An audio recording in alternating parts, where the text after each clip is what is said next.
اگر آج آپ ہارے ہیں تو مبارک ہو سکتا ہے اللہ آپ کو کچھ ایسا سکھانے والا ہو جو کامیابی کبھی نہ سکھا سکتی۔ کبھی آپ نے محسوس کیا کہ ایک ناکامی انسان کو اندر سے توڑ دیتی ہے؟ ایک ایگزام فیل ہو جائے، ایک ریلیشن شپ ختم ہو جائے، ایک جاب نہ ملے، لوگ ریجیکٹ کر دیں، اور پھر انسان خاموشی سے خود کو ورتھ لیس سمجھنے لگتا ہے۔ آج کی یوتھ کے ساتھ یہی ہو رہا ہے۔ ہر طرف پریشر، سکسیسفل بنو، پرفیکٹ بنو، رچ بنو، فیمس بنو، اور اگر انسان گر جائے تو دنیا اسے ناکام کہہ دیتی ہے۔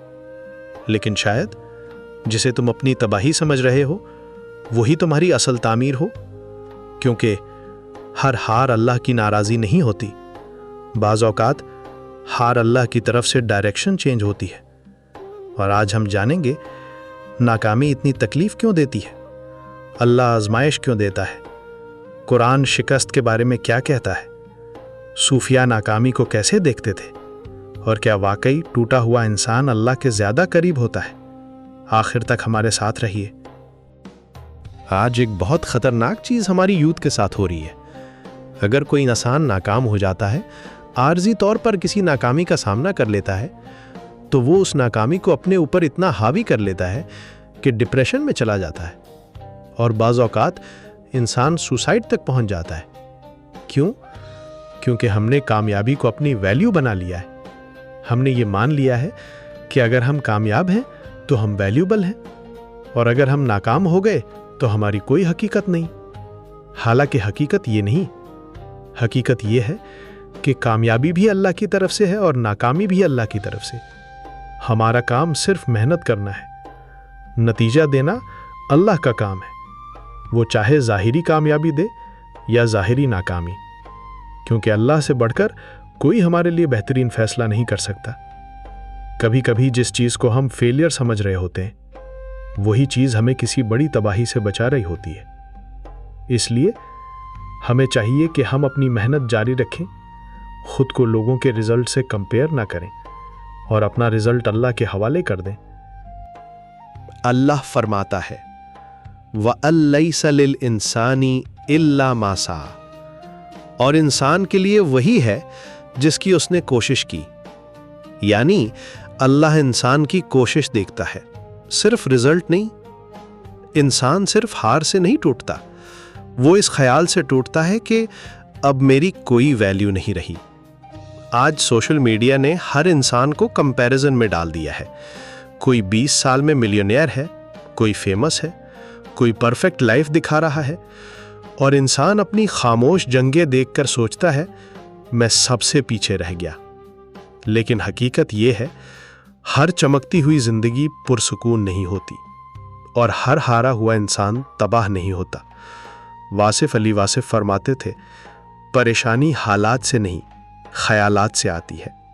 یعنی انسان کو حالات نہیں مارتے بلکہ ان حالات کے بارے میں اس کے خیالات مارتے ہیں۔ اسی لیے دو لوگ ایک ہی آزمائش سے گزرتے ہیں، ایک ٹوٹ جاتا ہے اور دوسرا اللہ کے قریب ہو جاتا ہے۔ ہم سمجھتے ہیں کہ کامیابی ہی اللہ کی رضا کی نشانی ہے، لیکن قرآن ہمیں کچھ اور سکھاتا ہے۔ اللہ تعالیٰ فرماتا ہے وَعَسَىٰ أَن تَكْرَهُوا شَيْئًا وَهُوَ خَيْرٌ لَكُمْ وَعَسَىٰ أَن تُحِبُّوا شَيْئًا وَهُوَ شَرٌّ لَكُمْ وَاللَّهُ يَعْلَمُ وَأَنْتُمْ لَا تَعْلَمُونَ، اور ممکن ہے تم کسی چیز کو ناپسند کرو اور وہ حقیقتاً تمہارے لیے بہتر ہو، اور یہ بھی ممکن ہے کہ تم کسی چیز کو پسند کرو اور وہ حقیقتاً تمہارے لیے بری ہو، اور اللہ خوب جانتا ہے اور تم نہیں جانتے۔ سوچئے کتنی چیزیں ہم نے زندگی میں کھوئیں اور بعد میں پتہ چلا اگر وہ مل جاتی تو شاید ہم تباہ ہو جاتے۔ کبھی کبھی ناکامی اللہ کی پروٹیکشن ہوتی ہے، لیکن انسان اس وقت نہیں سمجھ پاتا۔ حضرت یوسف علیہ السلام کو دیکھیں، کنویں میں ڈالے گئے، غلام بنا دیے گئے، جیل میں ڈال دیے گئے۔ اگر صرف ظاہری حالات دیکھے جائیں تو سب کچھ فیلئر لگتا تھا، لیکن حقیقت میں اللہ انہیں مصر کے تخت تک لے جا رہا تھا۔ یعنی بعض اوقات اللہ انسان کو گراتا نہیں بلکہ ایک بہتر جگہ کے لیے روک رہا ہوتا ہے۔ سب سے خطرناک چیز فیلئر نہیں، بلکہ وہ آواز ہے جو فیلئر کے بعد انسان کے اندر پیدا ہوتی ہے۔ تم کچھ نہیں کر سکتے، تمہارے اندر ٹیلنٹ نہیں، تم کبھی کامیاب نہیں ہوگے، اور یہی آواز انسان کو ڈپریشن کی طرف لے جاتی ہے۔ لیکن قرآن کیا کہتا ہے؟ لا تقنطوا من رحمت اللہ، اللہ کی رحمت سے نا امید نہ ہو۔ یعنی جب دنیا کہے تم ختم ہو گئے، تب بھی ابھی نہیں، اور شاید اللہ کو آپ کی وہ حالت پسند آ جائے جب آپ ٹوٹ کر اس کے سامنے آتے ہیں، کیونکہ کبھی کبھی سجدے میں اپنی سب سے بڑی ہیلنگ پاتا ہے۔ حضور نبی کریم صلی اللہ علیہ وسلم نے فرمایا، حضرت انس رضی اللہ عنہ کہتے ہیں کہ رسول اللہ صلی اللہ علیہ وسلم نے فرمایا، جب اللہ تعالیٰ اپنے کسی بندے کے ساتھ خیر اور بھلائی کا ارادہ کرتا ہے تو اسے دنیا ہی میں جلد سزا آزمائش کے ذریعے دے دیتا ہے، اور جب اللہ تعالیٰ اپنے کسی بندے کے ساتھ شر برائی کا ارادہ کرتا ہے تو اس کے گناہوں کی سزا دنیا میں نہیں دیتا، یہاں تک کہ قیامت کے دن اسے اس کا پورا بدلہ دے۔ جامع ترمذی حدیث 2396۔ یعنی جب کسی بندے سے محبت کرتا ہے تو اسے آزمائش میں مبتلا کرتا ہے۔ اللہ اکبر! یعنی ہر آزمائش سزا نہیں ہوتی، بعض آزمائشیں اللہ کی خاص توجہ ہوتی ہیں۔ سوچئے انبیاء علیہم السلام کی زندگیاں، اگر آزمائش اللہ کی ناراضی ہوتی تو سب سے زیادہ آزمائشیں ان پاک ہستیوں پر کیوں آتی؟ صوفیاء کرام ناکامی کو اختتام نہیں سمجھتے تھے، وہ اسے اللہ کی طرف سے تربیت سمجھتے تھے۔ حضرت مولانا رومی فرماتے ہیں، زخم وہ جگہ ہے جہاں سے روشنی اندر داخل ہوتی ہے۔ کیا خوبصورت بات ہے! جس درد سے ہم بھاگتے ہیں، شاید وہی درد ہمیں اللہ تک لے جانے آیا ہو۔ حضرت علی فرماتے ہیں، صبر دو قسم کا ہوتا ہے، ایک وہ جس پر تم صبر کرتے ہو، اور ایک وہ جس کا تم انتظار کرتے ہو۔ یعنی ہر رات ہمیشہ نہیں رہتی۔ اور واصف علی واصف فرماتے تھے، اللہ جب تمہیں گراتا ہے تو تمہیں ختم کرنے کے لیے نہیں، بلکہ جھکانا سکھانے کے لیے۔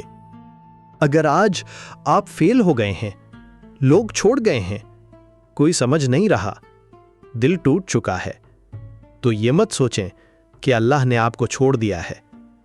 ہو سکتا ہے اللہ آپ کو دنیا سے الگ کر کے اپنے قریب بلا رہا ہو۔ یاد رکھیں، درخت جب بڑھتا ہے تو پہلے جڑوں میں اترتا ہے، اور انسان جب مضبوط بنتا ہے تو پہلے ٹوٹتا ہے۔ آپ کی آج کی خاموش جنگ کل کسی اور کی امید بن سکتی ہے۔ آج اگر آپ رو رہے ہیں، اگر دل میں اندھیرا ہے، اگر ہر راستہ بند لگ رہا ہے، تو صرف ایک کام کریں، رات کو اللہ کے سامنے بیٹھ جائیں اور دل سے کہیں، یا اللہ، میں ہار گیا ہوں، لیکن مجھے تجھ سے امید ابھی بھی ہے۔ یاد رکھیں، لوگ آپ کی فیلیئرز دیکھتے ہیں، لیکن اللہ آپ کے ٹوٹے ہوئے دل کو دیکھتا ہے۔ اور کبھی کبھی انسان کی سب سے بڑی کامیابی اس کی سب سے بڑی ناکامی کے بعد شروع ہوتی ہے۔ اگر یہ ویڈیو آپ کے دل کو چھو گئی ہو تو اسے دوسروں تک ضرور پہنچائیں۔ کیا پتہ آپ کا ایک شیئر کسی ٹوٹے ہوئے انسان کو دوبارہ جینے کی وجہ دے دے۔ اور روح کو سکون دینے والی مزید ویڈیوز کے لیے صوفی سول اردو کے ساتھ جڑے رہیے۔